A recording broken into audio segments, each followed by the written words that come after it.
L'homme ne vivra pas de pain seulement, mais de toute parole qui sort de la bouche de Dieu. Voici votre moment de méditation quotidienne.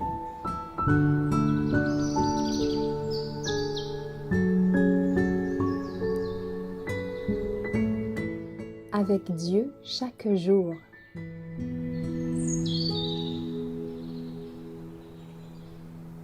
Demandez avec foi, le 4 janvier.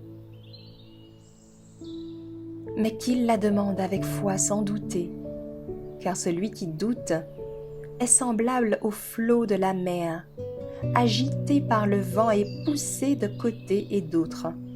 Jacques 1, verset 6. Nous avons le privilège et le devoir de recevoir la lumière d'en haut pour arriver à discerner les ruses de Satan et être capable d'obtenir les forces nécessaires pour résister à la puissance de l'ennemi. Dieu nous donne la possibilité de nous maintenir en contact étroit avec le Christ et de jouir de la constante protection des anges. Notre foi doit nous faire pénétrer de l'autre côté du voile, dans le lieu où Jésus est entré pour nous. Saisissons-nous plus fermement des promesses certaines de Dieu. Ayons une foi manifeste, une foi qui s'empare de l'invisible, une foi inébranlable, immuable. Une telle foi assurera à nos âmes la bénédiction du ciel. L'éclat de la gloire de Dieu qui resplendit sur la face du Christ peut illuminer nos visages et se refléter sur notre entourage, au point qu'on pourra vraiment dire de nous « Vous êtes la lumière du monde ». C'est cette union de notre cœur avec le Christ et cette union seule qui communiquera la lumière au monde. Si cette lumière n'existait pas, la terre serait plongée dans les ténèbres les plus épaisses.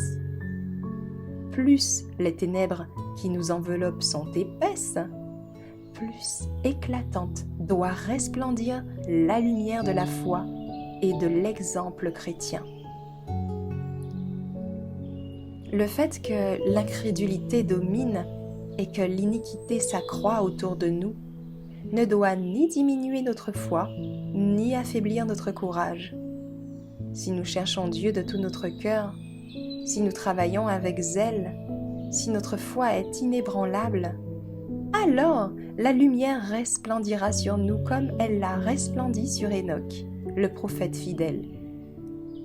Oh, je voudrais vous pénétrer de l'importance de la foi manifestée heure après heure, minute après minute. Il nous faut vivre une vie de foi, car sans la foi, il est impossible de plaire à Dieu. Notre puissance spirituelle dépend, en effet, de notre foi.